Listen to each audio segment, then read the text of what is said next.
हमारे solar system में एक ऐसा ऑब्जेक्ट मौजूद है जिसकी सतह के नीचे बहुत बड़ा राज छुपा है, यानी इसकी सरफेस के नीचे पानी का बहुत बड़ा समुद्र मौजूद है जो लाइफ के लिए बिल्कुल परफेक्ट जगह है। जैसे जैसे हम इस ऑब्जेक्ट की गहराई में जाते हैं, हमें इसके अंदर दरारें दिखाई देती हैं जो इस बात का सबूत देती हैं कि इसकी सतह के नीचे पानी मौजूद है और इन दरारों से गर्म पानी के फव्वारे निकलते हैं, जिससे ये बात क्लियर हो जाती है कि इस ऑब्जेक्ट की सतह के नीचे पानी का बहुत बड़ा समुद्र मौजूद है। यहाँ एक अलग दुनिया हो सकती है, लेकिन अब सोचने वाली बात ये है कि हमें कैसे पता चलेगा कि इस ऑब्जेक्ट के अंदर लाइफ है या नहीं। इस ऑब्जेक्ट का नाम है एनसीलेडस, जो सैटर्न का एक बर्फीला चांद है। इस चांद के अंदर छुपे राजों के बारे में जानने के लिए इस वक्त के सबसे advance telescope James Webb space telescope के जरिए इस चांद को स्टडी किया जा रहा है।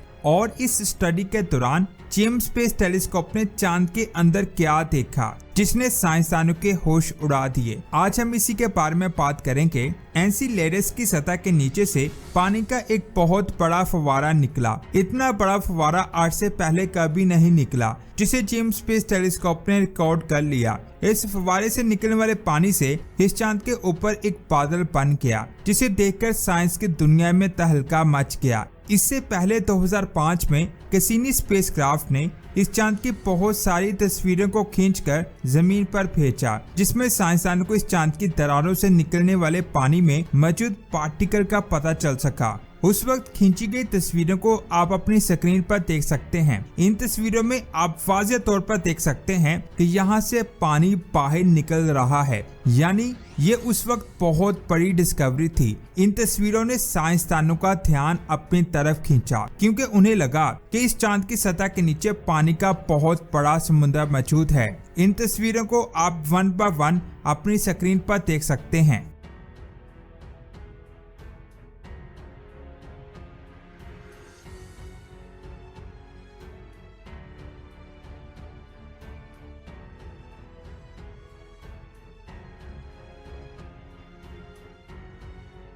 इसके बाद जेम्स स्पेस टेलीस्कोप की मदद से हमें ये पता चला कि 2005 में जिस मकदार से ये पार्टिकल्स इन दरारों से निकल रहे थे, अब उनकी मकदार पहले से बहुत ज्यादा हो चुकी है।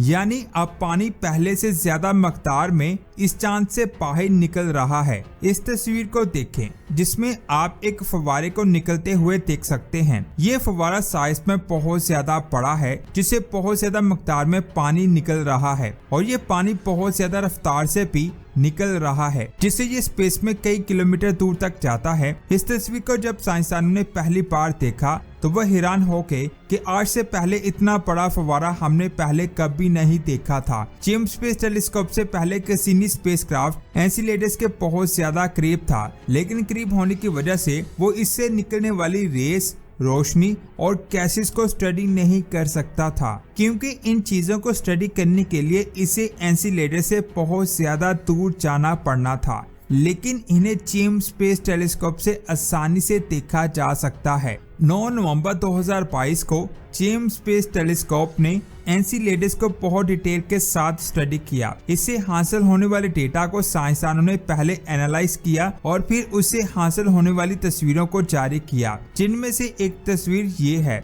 इससे निकलने वाले पानी से बादल बने, जो लाइफ की मौजूदगी का सबूत हो सकता है। इस चीज के बारे में साइंसदानों को पहले नहीं पता था कि इससे निकलने वाले पानी से बादल भी बन सकते हैं, क्योंकि बादल एक घने एटमॉस्फेयर में ही बनते हैं और वहाँ कोई भी एटमॉस्फेयर नहीं है। तो वहाँ बादल बनना साइंसदानों के लिए बहुत हैरानकुन बात थी। इससे ये साफ जाहिर होता है कि इसके अंदर बहुत सारे ऐसे राज हैं जिनके बारे में हमें अभी तक सही से नहीं पता चल सका। आज से कुछ दिन पहले जेम्स स्पेस टेलीस्कोप को ऑपरेट करने वाली साइंसदानों की एक टीम ने एक लिस्ट जारी की। इस लिस्ट में उन सारी चीजों की डिटेल है जिसे जेम्स स्पेस टेलीस्कोप आने वाले वक्त में स्टडी करेगा। और इस लिस्ट में एक बार फिर से इस चांद का नाम शामिल है, यानी एक बार फिर से जेम्स स्पेस टेलीस्कोप इसे डिटेल के साथ स्टडी करेगा। इस बार जेम्स स्पेस टेलीस्कोप इसकी सतह से निकलने वाली रोशनी को डिटेल के साथ स्टडी करेगा जिससे हमें इसकी सतह पर मौजूद केमिकल्स का पता चलेगा, ताकि हम ये जान सकें कि इसकी सतह के नीचे लाइफ मौजूद है या नहीं। इसके अलावा एक रिपोर्ट भी बनाया जा रहा है जिसे एनसीलेडस की सतह पर लैंड करवाया जाएगा, जो इसकी सतह को स्टडी करेगा। साथ ही ये इसके अंदर ड्रिल करके इसके अंदर मौजूद समुद्र को भी स्टडी करेगा, जिससे हमें पता चल सके कि इसकी सतह के नीचे पानी मौजूद है या नहीं। इस चांद को देखते हुए हमें ये पता चलता है कि सोलर सिस्टम में बहुत सारी चीजें ऐसी हैं जिनके बारे में हमें नहीं पता। इसके अलावा नासा के एक साइंसदान ने जेम्स स्पेस टेलीस्कोप के जरिए जुपिटर के चांद यूरोपा की सतह पर कार्बन डाइऑक्साइड की मौजूदगी का पता लगाया, जिसने साइंसदान को परेशान कर दिया, क्योंकि कार्बन और ऑक्सीजन जिंदगी के लिए बहुत ज्यादा जरूरी हैं। अगर वहाँ ये चीजें हैं तो हो सकता है कि उसकी सतह के नीचे मौजूद पानी में लाइफ मौजूद हो। इसीलिए नासा आने वाले कुछ सालों में यूरोपा पर एक स्पेसक्राफ्ट को भेजने वाला है, जो इस चांद के अंदर ड्रिल करके इस चांद के अंदर जाएगा, जिसके बाद हम इस चांद के बारे में बहुत सारी नई बातों को जान पाएंगे। इस चांद के अलावा गैनीमेड के अंदर भी हमारी जमीन से बहुत बड़ा पानी का समुद्र मौजूद है। इसके अलावा प्लूटो की सतह के नीचे भी पानी के समुद्र होने के साइन मिले हैं, यानी हमारे सोलर सिस्टम में जमीन के अलावा कई ऐसे ऑब्जेक्ट हैं यहाँ पानी मौजूद है। अब उनके अंदर लाइफ मौजूद है या नहीं, ये हमें उनकी सतह पर जाकर ही पता चल सकेगा। इसके बाद बात करते हैं, वोयेजर 1 स्पेसक्राफ्ट को लॉन्च किया गया था 1977 को। इसका मकसद हमारे सोलर सिस्टम के बाहर वाले सितारों को स्टडी करना था, खास तौर पर जुपिटर और सैटर्न को। शुरू में साइंसदान का ख्याल था कि ये मिशन सिर्फ 5 सालों तक चलेगा, लेकिन 49 साल गुजर जाने के बाद आज भी ये सही से काम कर रहा है। 49 सालों में इसने बहुत सारी डिस्कवरीज की। इसने जुपिटर और सैटर्न की बहुत सारी तस्वीरें खींची, जिनको आप नासा की वेबसाइट पर जाकर देख सकते हैं। इसने जुपिटर के कई नए मून्स को फाइंड किया, जिनमें एक मून आयो है। इसने इस चांद की बहुत सारी तस्वीरों को जमीन पर भेजा, जिससे साइंसदान को पहली बार पता चला कि इस चांद पर एक्टिव वोल्केनोस है। इसके अलावा इसने यूरोपा मून पर लकीरों जैसे स्ट्रक्चर्स देखे, जिनसे ये इशारा मिला कि उसकी बर्फानी सतह के नीचे एक छुपा हुआ समुद्र मौजूद हो सकता है। और इसने ये भी पता लगाया कि गैनीमेड हमारे सोलर सिस्टम का सबसे बड़ा चांद है। साथ ही इसने जुपिटर के गिर्द एक नया रिंग फाइंड किया। इस रिंग को जमीन से नहीं देखा जा सकता, और ये पहली बार था कि हमें पता चला कि जुपिटर के गिर्द भी रिंग मौजूद है। इसी स्पेसक्राफ्ट की वजह से हमें पता चला कि जुपिटर पर जो लाल निशान है, असल में ये बहुत बड़ा तूफान है, जो पिछले 350 सालों से मुसलसल चल रहा है।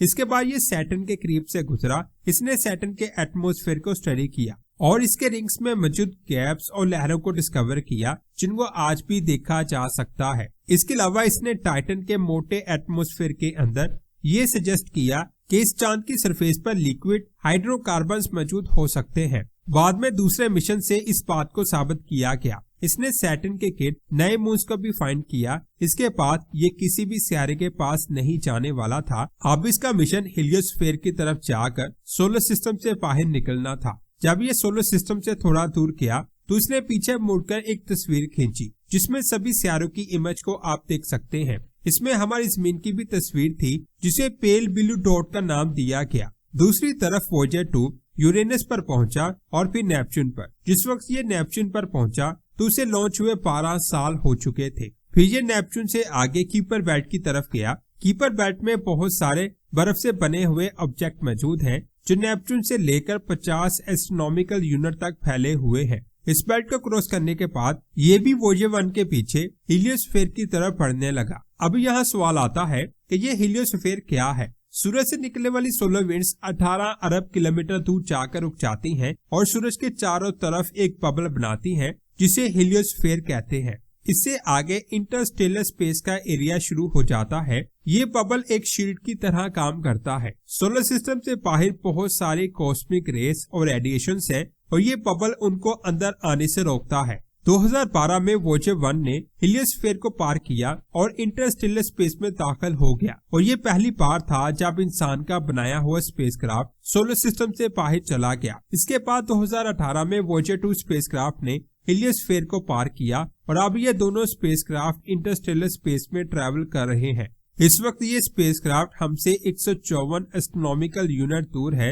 ये डिस्टेंस 14.4 बिलियन माइल्स बनता है और ये आउट क्लाउड की तरफ जा रहा है। आउट क्लाउड हमारे सोलर सिस्टम के गिर्द एक बहुत बड़ी बेल्ट है जिसमें अरबों खरबों बर्फ से बने हुए ऑब्जेक्ट मौजूद है। इस तस्वीर में ये हमारा सोलर सिस्टम है और इसके गिर्द ये चीज आउट क्लाउड है। साइंसदान के मुताबिक 300 सालों बाद ये आउट क्लाउड के पास पहुंच जाएगा और इससे बाहर निकलने में इसे 30,000 साल लग जाएंगे। अगर सब कुछ ठीक रहा तो मजीद 10,000 सालों बाद ये एक रेड ड्वार्फ स्टार गलीज 445 के करीब से गुजरेगा और फिर ये स्पेसक्राफ्ट मिल्की वे गैलेक्सी में घूमता रहेगा। अब बात करते हैं उन सिग्नल्स की जिनको इसने जमीन पर भेजा है। मई 2022 में नासा ने नोट किया कि वोयेजर 1 ने अजीबोगरीब डेटा जमीन पर भेजना शुरू कर दिया। साइंसदानों ने सोचा शायद ये खराब हो चुका है, लेकिन वो बिल्कुल ठीक था। मसला सिर्फ AACS सिस्टम के डेटा में है। AACS का मतलब ये है,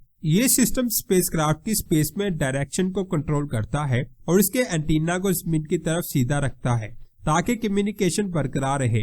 लेकिन अब उसका सिस्टम ये नहीं बता रहा कि वो जो स्पेसक्राफ्ट किस पोजीशन में है, यानी इससे आने वाले सिग्नल का मतलब है कि प्रॉप की डायरेक्शन गलत हो चुकी है। लेकिन साइंसदान कहते हैं कि ऐसा बिल्कुल नहीं है। उनके मुताबिक एंटीना का सिग्नल बिल्कुल ठीक जमीन की तरफ आ रहा है। इस मसले की वजह से कोई इमरजेंसी सिस्टम एक्टिवेट नहीं हुआ और ये स्पेसक्राफ्ट सेफ मोड में नहीं गया। तो फिर सवाल ये है, आखिर ये हो क्या रहा है? इस प्रोजेक्ट की हेड ने कहा है कि ये मसला इतना भी हैरान को नहीं है क्योंकि ये स्पेसक्राफ्ट 45 साल पुराना हो चुका है और इस वक्त ये इंटरस्टेलर स्पेस यानी सोलर सिस्टम से बाहर है। यहाँ रेडिएशन का लेवल बहुत ज्यादा होता है। आज तक कोई भी स्पेसक्राफ्ट इतनी दूर कभी नहीं गया। नासा के साइंसदानों ने कहा है कि वो वोयेजर 1 स्पेसक्राफ्ट से आने वाले डेटा को बहुत गौर से मॉनिटर करते रहेंगे जब तक मसले की असल वजह समझ नहीं आ जाती। अगर मसला समझ आ गया तो टीम उसे ठीक करने की कोशिश करेगी और अगर नहीं हुआ तो उनको नए हालात के साथ एडजस्ट करना पड़ेगा। मसला सिर्फ समझना ही नहीं, टाइम भी बहुत बड़ी प्रॉब्लम है क्योंकि वोयेजर से सिग्नल जमीन तक पहुंचने में 20 घंटे और 33 मिनट लगते हैं और जवाब वापस भेजने में भी इतना ही टाइम लगता है। लेकिन वोयेजर 2 स्पेसक्राफ्ट बिल्कुल ठीक है, हालांकि वो भी इंटरस्टेलर स्पेस में है और जमीन से 12 बिलियन माइल्स दूर है और इस वक्त ये दोनों स्पेसक्राफ्ट नए सोलर सिस्टम की तरफ जा रहे हैं। आपका इनके बारे में क्या कहना है? कमेंट्स करके जरूर बताएं। इसके बाद बात करते हैं WASP-12b की, जो हमारी जमीन से 100 लाइट ईयर दूर मौजूद है। इसे जहन्मी सियारा कहा जाता है। इसका साइज जुपिटर के साइज से 2 गुना ज्यादा बड़ा है। ये सियारा अपने स्टार के बहुत ज्यादा करीब मौजूद है। करीब होने की वजह से इसका स्टार इसे अपनी तरफ खींच रहा है, जिसकी वजह से इसकी शेप एक रग्बी बॉल जैसी या एक अंडे जैसी हो गई है। इसकी हैरान करने वाली बात यह है कि इसका स्टार इसे खा रहा है। जी हाँ, आपने बिल्कुल सही सुना। करीब होने की वजह से इसका स्टार इसे तो अपनी तरफ खींच रहा है, लेकिन ये इसके एटमॉस्फेयर को भी अपनी तरफ खींच रहा है, जिसकी वजह से ये सियारा वक्त के साथ साथ खत्म होता जा रहा है। ये हर एक सेकंड में 1000 पिरामिड के बराबर मास को खो रहा है। अगर गलती से हमारे कोई स्पेसक्राफ्ट इसके अंदर गिर जाए तो इसकी खतरनाक रेडिएशन उसे कुछ ही सेकंड्स में खत्म कर देगी,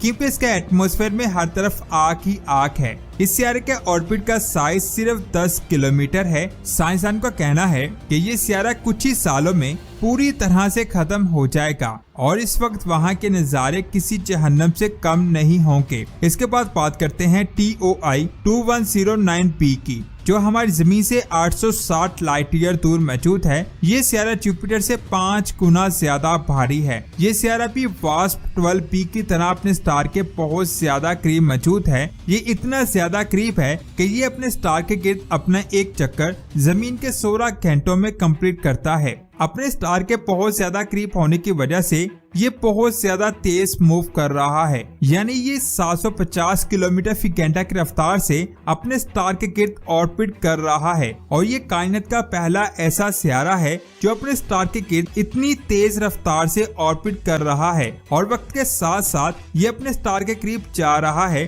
साइंसदान का कहना है कि ये कुछ ही सालों में अपने स्टार से टकरा कर पूरी तरह से खत्म हो जाएगा। तो दोस्तों, ये थी आज की शानदार वीडियो। आपको ये वीडियो कैसी लगी कमेंट्स करके जरूर बताएं। इस वीडियो को लाइक और शेयर लाजमी करें। मिलते हैं एक और शानदार वीडियो में। अपना बहुत सारा ख्याल रखें। अल्लाह हाफिज।